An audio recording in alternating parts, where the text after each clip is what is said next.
But now many of those wells have dried up. The older the well is, the harder it is to fish everything out and clean it out and get to the bottom. A look at what happens to all those orphaned wells. That's next on Marketplace. We'll be back with All Things Considered at 7. 76 degrees, mostly cloudy right now in New York City. It's just about 6:30. Support for WNYC comes from Princeton Theological Seminary, presenting Christian Faith and U.S. Democracy. Where do we go from here? June 14th through 18th. More at ptsem.edu/seminar250. If you believe democracy requires a free press, your station is WNYC, 93.9 FM and AM 820, NPR News and the New York Conversation. Marketplace is supported by Wealth Enhancement, offering financial planning services that review existing plans and identify additional planning insights. Details at wealthenhancement.com/build. On the program today, what really is in a word? From American Public Media, this is Marketplace.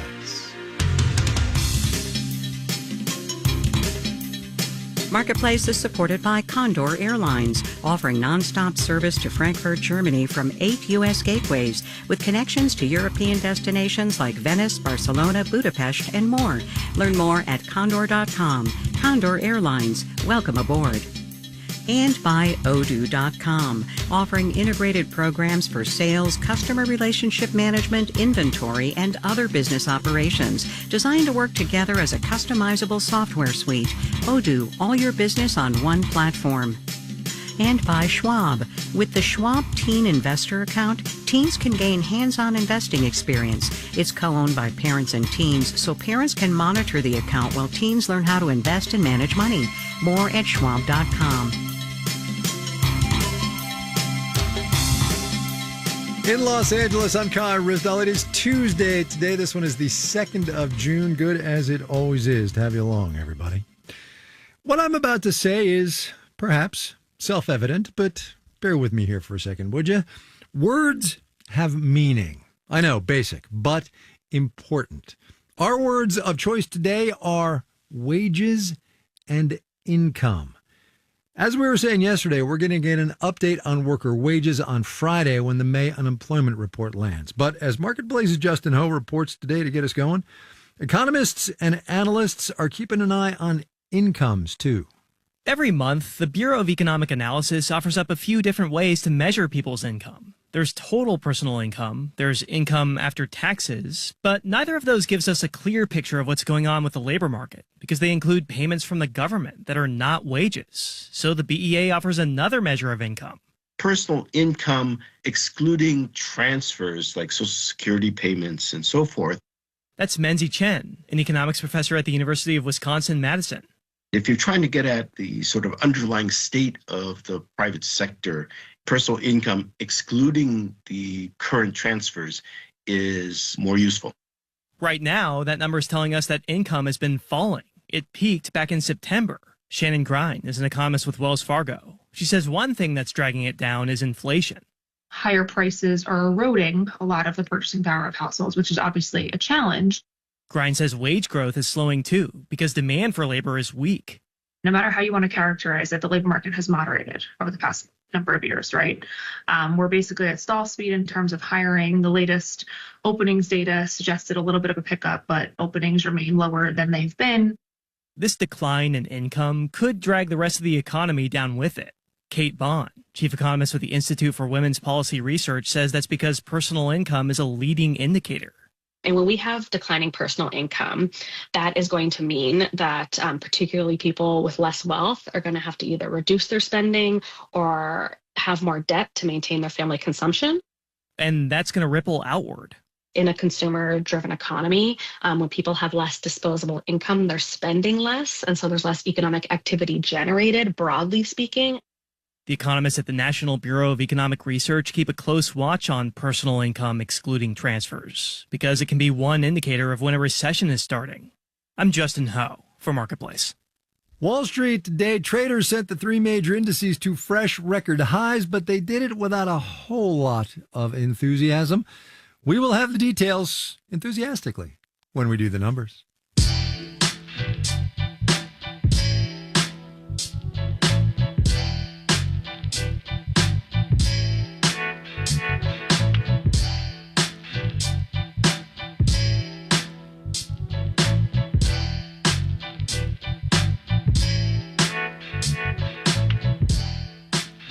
Wall Street has put first quarter earnings season in the rearview mirror, and although, as you know, the stock market is not the economy, one must note here that according to the financial data company FactSet, the year-over-year earnings growth rate for the S&P 500 was just shy of 29%. So, corporate America, doing okay. Consumer America, here's Marketplace's Kristen Schwab. A single company's earnings call isn't going to tell you what's going on with consumers, but listen to a lot of them, and you can learn something about how Americans are shopping. Consumers have many levers when it comes to adjusting their purchases. Ravi Dar directs the Yale Center for Customer Insights. He says people are looking at their choices and making trade-offs. For example, they can change the quantity. I go out to eat, but I eat less of it. They can also change the quality. I decide not to go to Shake Shack, I go to McDonald's. Shake Shack has cut its earnings forecast for the year. McDonald's has surpassed expectations. That's a trend across the economy. Consumers are focused on finding value, but it doesn't necessarily mean they're spending less, says Chris Carrill, lead restaurants analyst at KeyBank Capital Markets. It does make it harder to determine whether or not, the macro is actually weighing on restaurant purchases. Consumers are making similar shifts when it comes to retail. David Swartz, a consumer equity analyst at Morningstar, says people are abandoning super luxury brands for Coach bags. Instead of the department store, they're going to TJ Maxx, and they're trying to not give in to temptation. People will tend to visit stores probably less often and probably buy more when they're there. Again, a change in spending habits, but not necessarily a change in spending. Swartz says Americans are on edge between high gas prices, low consumer sentiment, a war. Nothing is stable at the moment, but the bottom line is that consumer spending is better than what you might expect and better than what a lot of these companies expected. So why are consumers acting cautious, but still spending? It's like people are waiting for the other shoe to drop. Ravi Dar at Yale says that shoe is income, be it a stock market crash or a housing market crash, or most consequential, a job market crash. Do I have a job? Am I making enough money today? Which allows me to spend on the different things that I like to spend on. Ravi says consumers are likely to keep spending pretty steadily until they can't.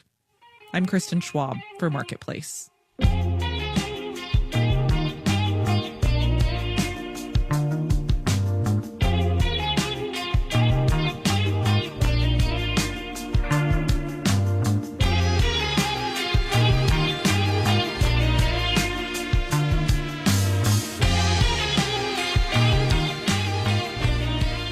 Famously, around here at least, the Federal Reserve has a favorite measure of inflation, PCE, the Personal Consumption Expenditures Price Index, which, as we learned last week, sits at 3.8%. 3.3% if you want to talk the core measure, but either way, well above the Fed's 2% target. At his confirmation hearing in April, though, new Chair Kevin Warsh had some thoughts about that. The measures I prefer are looking at things that are called trimmed averages. Trimmed averages, also called trimmed means. What the trimmed mean inflation measure is trying to do is it's trying to exclude price jumps. Tiffany Wilding, she's a managing director and economist at PIMCO right there. Price jumps, she says, like when you and I are paying for our streaming, our Disney Plus. It's not like we're getting incremental price increases every single month. They have these kind of bigger adjustments, maybe once a year or once every several years. That core PCE I mentioned, and as you could probably repeat back to me, right, takes out food and energy because they are so volatile. They consistently muddy the inflation waters. The trimmed mean is all about kicking out other temporary outliers. It's sort of trying to understand, what are inflationary pressures maybe that are more ingrained, that would tell us more about the underlying state of the economy. The Federal Reserve Bank of Dallas puts out probably the best known trimmed mean reading, which for April came in at 2.3%, a much more comfortable number for the Federal Reserve, as you might imagine. What counts, though, as an outlier can be in the eye of the beholder.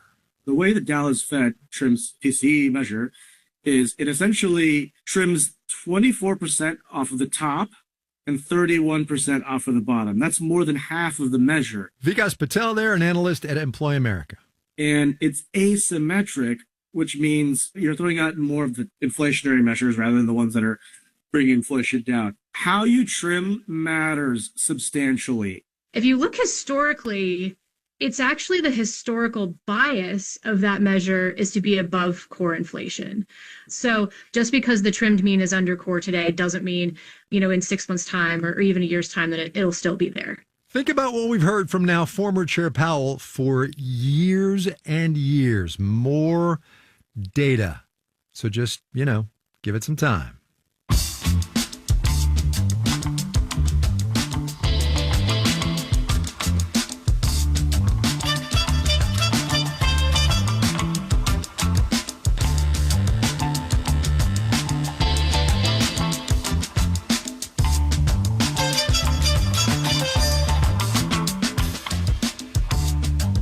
History, Mark Twain told us, might not repeat itself, but it sure does rhyme. Healthcare is the topic du jour. Medicaid in particular, some of the big cuts to which that were part of the GOP's tax and spending law last summer, they are starting to phase in right around now. Nebraska has just become the first state to implement work requirements for low-income people who get government-subsidized health insurance. Montana's next in July, and by next year, everybody who on Medicaid who's not a child or elderly is going to have to prove they're either working, in school or volunteering, or that they qualify for an exemption. The thing is, and yes, finally getting back to Mr. Twain here, this isn't the first time that Medicaid has had work requirements. And a study last month in the Milbank Quarterly, that's a health policy journal, about how cuts have played out in the past, does offer some clues about what might lie ahead. Marketplace's Samantha Fields has more on that one. Working in health policy right now sort of feels to Camille Rishu like being the scientist at the beginning of the Godzilla movie. Where you're like running in and you're like, Godzilla's about to destroy the city. And no one is heeding your warning. Rishu, who works at the nonprofit Arkansas Advocates for Children and Families, says it feels that way because of the looming cuts to Medicaid. We know what happens when people don't have health coverage. You have more uncompensated care, more medical debt, more providers not able to stay open because they're losing patients. She saw all of that in Arkansas in 2018 when the state passed Medicaid work requirements. In the first 6 months, 18,000 people lost coverage, the overwhelming majority of them for paperwork reasons. Those work requirements were eventually overturned by a court, but now new ones are coming back, and not just in Arkansas, around the country. Larry Levitt at the health policy nonprofit KFF says over the next few years, all sorts of new rules are set to phase in that will reduce how much the federal government spends on Medicaid by nearly $1 trillion. These include restrictions on how much states can tax hospitals and other healthcare providers to help finance their Medicaid programs, restrictions in eligibility for lawfully present immigrants, and the new work requirements. All of this is likely to cause about 7.5 million people to lose their insurance, according to estimates from the Congressional Budget Office. This is the biggest rollback in federal support for healthcare ever. And Dr. Adam Gaffney at Harvard Medical School says on top of that, Congress also put new restrictions on Affordable Care Act coverage and let those enhanced subsidies expire. My big worry is that we see the intersection of Medicaid cuts and the ACA cuts resulting in a surge in uninsurance, a rising number of Americans who are not going to the doctor, growing numbers who are not taking the medications they need or avoiding the emergency room because they don't want to get hit with medical bills, and that this will worsen Americans' health. There's evidence that this is what will happen from research Gaffney just did with a few colleagues, looking at what happened after several other Medicaid cuts in the past. The earliest was the early 1980s when Ronald Reagan signed a budget law that dramatically reduced Medicaid funding. At the time, unemployment was rising and the U.S. had just tipped into recession, which is typically when safety net programs like Medicaid catch people. But in the 80s, that didn't really happen. So the uninsurance rate went up, the poverty rate went up. And people who previously would have been eligible for Medicaid weren't because of the cuts. In another instance, years later, in Tennessee in 2005, the state government passed really large Medicaid cuts because it was facing budgetary pressure. And he says, much like what happened in Arkansas in 2018, Tennessee's cuts led to a lot of people losing their health insurance. People got less care. People didn't see the doctor. People didn't get mammograms. People actually were more likely to be evicted.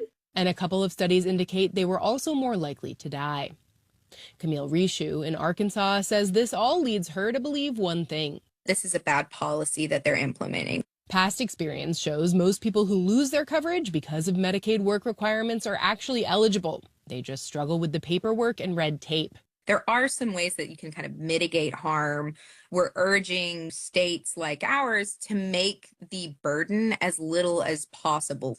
Don't make it more complicated than it needs to be. She says that could look like having good systems in place, doing aggressive outreach so people know what they have to do to keep their insurance, and making it easy for people with health issues to qualify for an exemption.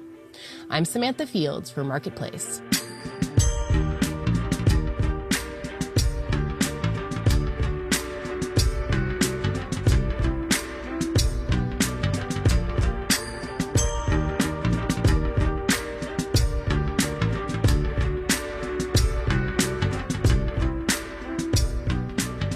Coming up. I smelled it just now. It smells like sulfur, rotten eggs. Used to smell like money. Now it smells like that. First, though, let's do the numbers.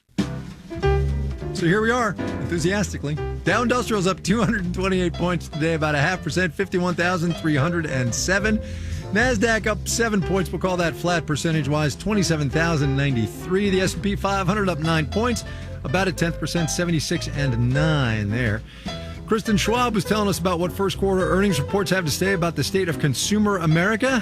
Here are some companies she mentioned. McDonald's expanded 0.8%. Tapestry, which owns the Coach brand, unwound 0.1%. TJX, parent company of TJ Maxx and others, increased about 0.6%. Dollar General, we were talking about them yesterday, reported first quarter earnings today that beat analyst estimates. However, the company's CEO said their core customer was constrained by SNAP benefit reductions and higher gas prices. Dollar General dropped 3.3% on the day. The White House says it's lowering tariffs on imported farm equipment and some industrial machinery. New rate would drop to 15%, down from 25%. Deere & Company up 6.8% today. Carrier, they make air conditioning equipment, heated up 2%. Bond prices, what did they do? Well, thanks for asking. They fell. Yield on the 10-year T-note up 4.45%. You're listening to Marketplace. The Numbers is supported by Odoo.com, your entire business on one platform. Marketplace is supported by GEP. As companies navigate global supply chain challenges, GEP works to help business optimize value and reduce risk through procurement and supply chain strategy consulting, services, and its AI-native platform, GEP Quantum Intelligence. And by Amazon Business. With smart business buying, AI tools help to optimize user experience for purchases paired with delivery options built for business. Learn more at amazonbusiness.com. And by 3-Day Blinds. With more than 45 years designing, manufacturing, and installing custom window treatments in a range of styles, like motorized treatments for home automation. Online bookings and consultations at 3dayblinds.com.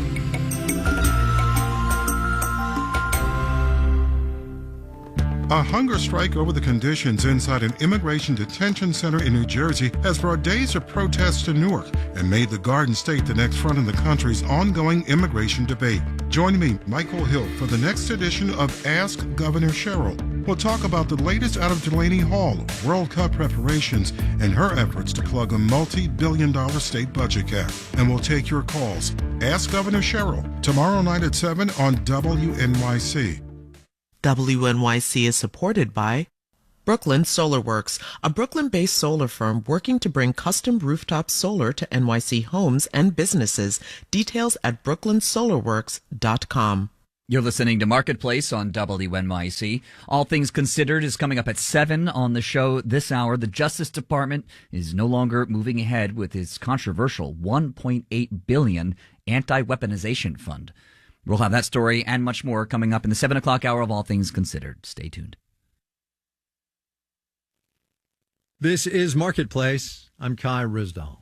The following story is brought to you in part by inflation in the Eurozone, which for a flash reading came in this morning, the European Union says, at 3.2% for May. That's an only slightly roundabout way of saying that we are headed into central bank interest rate setting season, which I bet you didn't know was a thing, did you? The biggies on the calendar are, in this order, Canada, the European Central Bank, the Bank of Japan, the Federal Reserve, and then the Bank of England to wrap things up. All of them meeting and voting on rates in the next 2 weeks or so. And while the job of being a central banker is never easy, the past couple of 3 months in particular have been especially trying. Further explanation, one assumes, not required, other than to say that rate-cutting environment they'd all been planning on? Say goodbye to that. Marketplace's Mitchell Hartman has our story. With inflation in Europe surging higher, the ECB is returning to the playbook it successfully used to fight inflation after COVID, says Daniela Hathorn at Capital.com. The ECB has done a pretty good job to the point where they managed to get inflation down to 2%, which is that holy threshold that most central bankers want to keep. That means the ECB has some wiggle room to be able to hike rates now, just to make sure that they're staying ahead of the curve. The Europeans aren't the only ones eyeing higher rates, says Jennifer Lee at BMO Capital Markets. The Bank of Japan, who would have thought inflation is finally picking up after how many decades? Then the Bank of Japan has been raising rates. Futures markets predict the U.S. Federal Reserve will hold rates steady at its meeting this month and in July, September, and October, not hiking rates until December at the earliest, which could prove risky, says former Fed economist Claudia Sahm. The year-over-year inflation is kind of getting close to 4%. That's like twice the Fed's target. The challenge is to predict how long this rapid acceleration in prices will last. And that's an important question for the Fed, because if we think it's going to be persistent, then they probably should be raising rates and trying to slow that inflation down. Like other central banks seem ready to do right now. This disconnect between the Fed and its major economy counterparts is relatively new, says Jennifer Lee. I remember back in the day when, it was always the Fed leading the way. If the Fed raised rates, everyone raised rates. If the Fed cut, everyone was cutting. Now, she says, it's each central bank for itself. They have to do what is right for their economies, for their inflation rates. And I think this trade war sort of set everyone off in a different direction.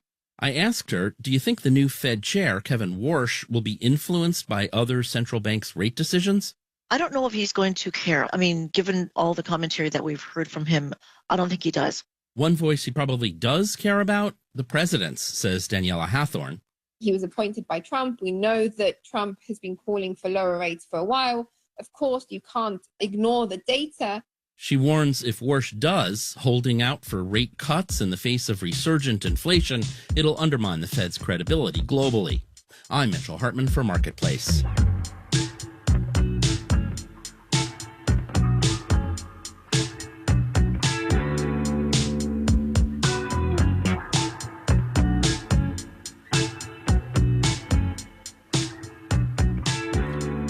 The easy way to set up this next piece is to mention that crude oil today sits right in the mid $90 a barrel or so, up 1% or so for each of the commonly quoted benchmarks.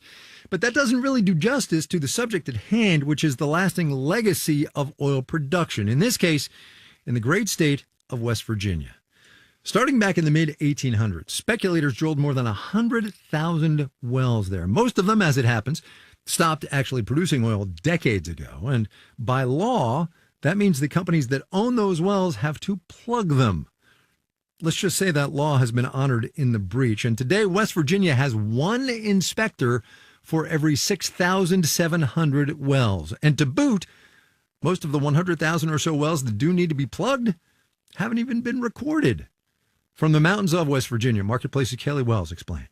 On a suburban side road about 15 minutes from the center of Charleston, West Virginia, there's a quiet hissing sound, almost completely masked by traffic noise coming from I-64. The culprit is hard to find, but David McMahon has heard old oil wells make this sound before. It's the sound of the gas escaping. He's a lawyer and co-founder of the West Virginia Surface Owners' Rights Organization. He wades through a mess of wild grapevines and Virginia creeper. I forgot my machete, Ted. Along with Ted Bettner, a senior researcher at the Ohio River Valley Institute. He just wrote a report on orphaned oil wells like the one they're looking for. I smelled it just now. It smells like sulfur, rotten eggs. They pull back vines to reveal an old, unassuming, 4-foot-tall metal structure.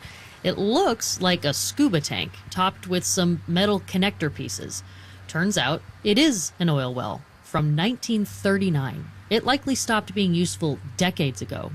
It's orphaned because the company in charge of it is long gone, so now it's the state's problem.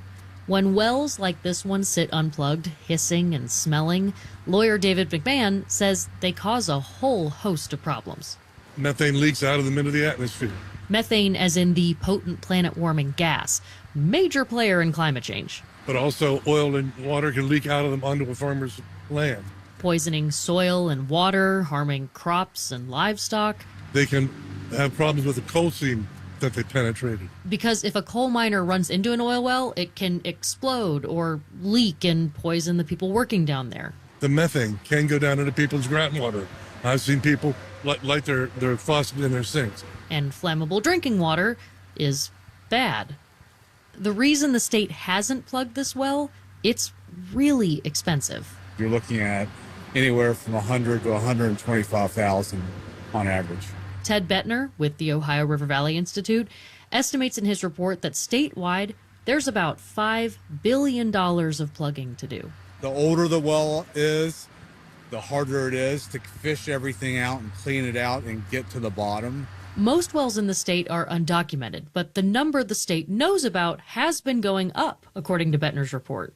And that's actually good, according to Sarah Armitage, a Boston University professor who's researched the oil drilling industry. The availability of federal funding to assist states with this cleanup process has increased the incentive for states to undertake this costly effort to go out and document their orphan wells. Because step one to solving the orphaned well problem is figuring out how big the problem is. Step two is getting the money to plug the wells. And so if the well becomes orphaned, the funds available to the state to cover plugging costs are only a fraction of the actual costs incurred. David McMahon, the lawyer, has been trying to get a bill passed in West Virginia that'll help fix that. I'd say there is some hope, but getting anything through the legislature that portions of the oil and gas industry oppose is not going to be easy. Lawmakers introduced the bill in February. It would force drillers of new wells to set aside money in a bank account that'll cover the cost of plugging them later. In Dunbar, West Virginia, I'm Kaylee Wells for Marketplace.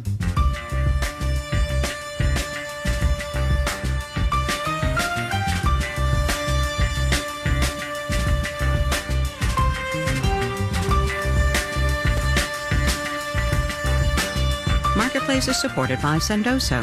Sendoso helps teams launch gifting and direct mail programs at scale to connect with customers and prospects in a personalized and human way. More information is available at sendoso.com.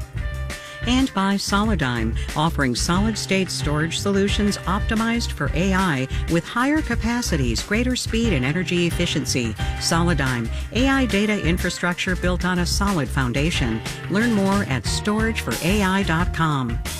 This final note on the way out today, in which your packages may be showing up 4% later. Saw this tidbit in the Wall Street Journal. Data from INRIX, that's a transportation analytics company, that shows commercial truck drivers were driving on average 4% slower in late April than they were at the beginning of the year. That is surveying 60 million commercial truck trips across 10 major metro areas. Why, I hear you ask?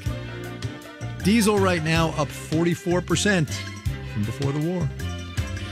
Jordan Manji, Zonil Maharaj, Janet Wynn, Olga Oxman, and Virginia K. Smith are the digital team. I'm Kai Rizdal. We will see you tomorrow, everybody.